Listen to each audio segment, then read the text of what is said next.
It's my life. Lazy. It's my life. I got dirty. It's my life. I wanna shop. Assalamualaikum warahmatullahi wabarakatuh. Kembali lagi di situs edukasi channel. Di video kali ini kita akan membahas tentang perkembangan kripto untuk saat ini. Apa saja yang sedang terjadi dengan pasar kripto untuk hari ini. Nah, untuk itu kita akan mengutip dari salah satu dari investor atau pembisnis sekaligus penulis, yakni Robert Kiyosaki. Kembali membuat dunia kripto kembali heboh ya teman-teman. Tapi sebelum lanjut di video pembahasan kali ini, saya sarankan kepada teman-teman untuk menekan tombol subscribe, like, komen, dan share. Oke, langsung saja kita beralih pada video pembahasan kali ini, yaitu Robert Kiyosaki, yaitu salah satu investor atau pembisnis ya teman-teman, sekaligus penulis, kembali membuat dunia kripto menjadi heboh ya teman-teman. Ia memprediksi bahwa Bitcoin akan mencoba menembus level $1.100 ya teman-teman. Seperti yang dituliskan di sini pada artikel ini, $1.100 per BTC atau per Bitcoin. Kiyosaki seakan sedang menanti kripto terbesar berdasarkan kapitalisasi pasarnya menyentuh kisaran harga $1.100 per keping Bitcoinnya. Jika itu berhasil, maka dia akan membelinya lebih banyak dan berharap dapat pulih setelah menyentuh level tersebut. Nah, jika tidak, saya akan menunggu pecundang untuk menyerah, berhenti, kemudian membeli lebih banyak, kata Kiyosaki. Dikutip dari Bitcoin.com. Di Twitternya, Kiyosaki mengatakan, pelajaran dari seorang ayah kaya pecundang berhenti ketika mereka kalah dan para pecundang Bitcoin akan berhenti. Tetapi pemenang belajar dari kekalahan mereka. Saya menunggu Bitcoin tes dan mencapai $1.100. Jika Bitcoin pulih sedikit dari level tersebut, saya akan membelinya. Jika tidak, saya akan menunggu pecundang untuk menyerah. Nah, seperti di sini ada nih tweetan dari Kiyosaki ya teman-teman. Di Twitternya dia mengatakan seperti ini.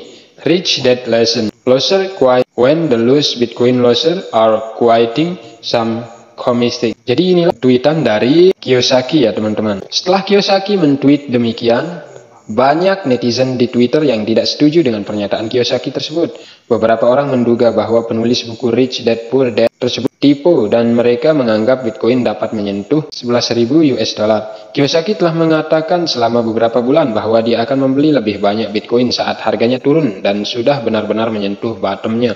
Ketika Bitcoin mulai menurun drastis dalam beberapa bulan terakhir, dia mulai mengatakan bahwa Bitcoin dapat mencapai titik terendahnya di $20.000. Ketika BTC terus turun, dia merevisi perkiraan harga terendahnya beberapa kali. Bahkan pada Mei lalu, Kiyosaki pun sempat memprediksi bahwa Bitcoin dapat menyentuh level terendahnya di kisaran $9.000. Nah, dan di sini juga ada tweetan dari Kiyosaki. Tweetan lainnya diantaranya seperti inilah dia.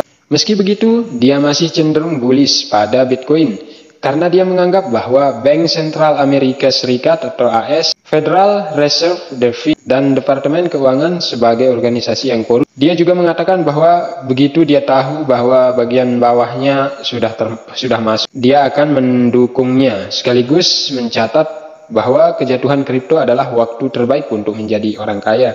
Kiyosaki merupakan penulis buku yang cukup terkenal dengan judul Rich Dad Poor Dad. Buku ini ditulis pada tahun 1997 bersama Sharon Lecher. Buku ini pun sukses terjual di pasaran dan sempat meraih penghargaan sebagai New York Times bestseller selama lebih dari 6 tahun. Lebih dari 32 juta eksemplar buku tersebut telah terjual dalam lebih dari 51 bahasa dan tersedia di lebih dari 109 negara.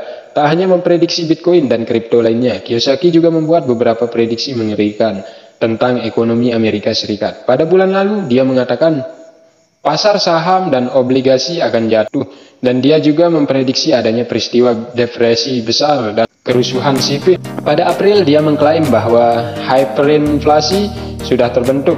Kemudian pada Maret lalu, dia memperingatkan bahwa dolar Amerika Serikat akan meledak, sekaligus menyarankan investor untuk membeli Bitcoin, Ethereum, dan Solana.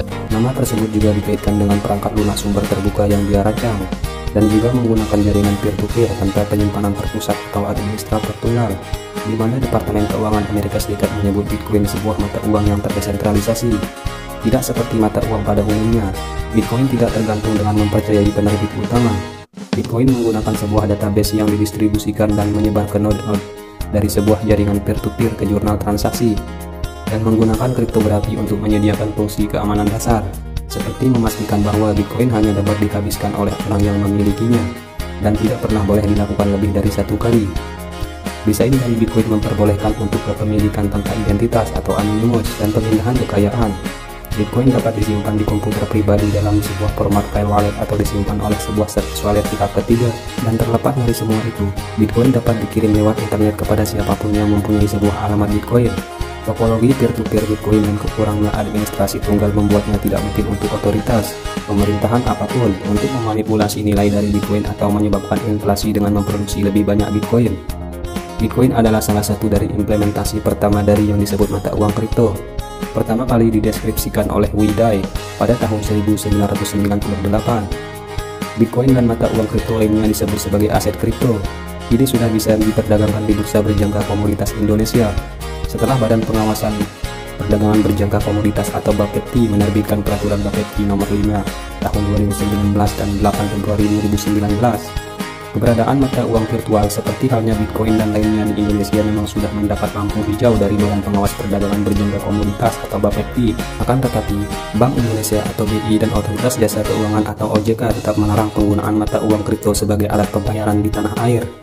Uang digital ini juga bukan merupakan produk industri keuangan. Di Indonesia sendiri terdapat beberapa tempat untuk melakukan perdagangan Bitcoin secara online. Tempat-tempat tersebut sering disebut dengan nama exchange atau tempat pertukaran dan jual beli. Jumlah perusahaan crypto exchange di Indonesia cukup banyak dan menawarkan beragam fitur.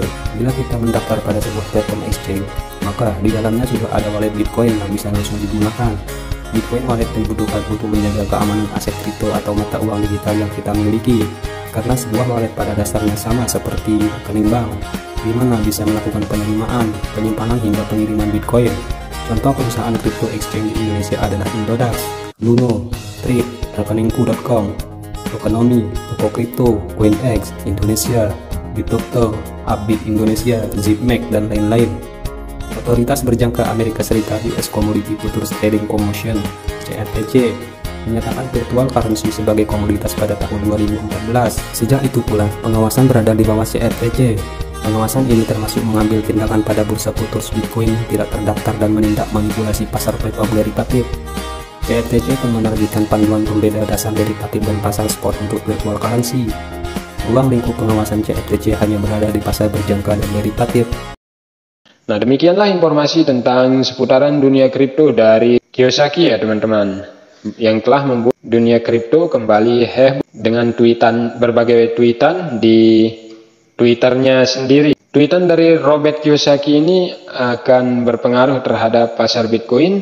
Kita lihat saja market kripto dalam beberapa hari ke depan ini. Apakah prediksi dari Robert Kiyosaki ini akan tepat atau tidak? Kita lihat saja kelanjutannya pada perkembangan kripto selanjutnya dalam beberapa hari atau beberapa minggu atau bahkan beberapa bulan ataupun bisa saja berpengaruh pada tahun depan ya teman-teman. Oke, tidak lupa saya ucapkan terima kasih banyak untuk teman-teman yang sudah subscribe, like, komen, dan share channel ini.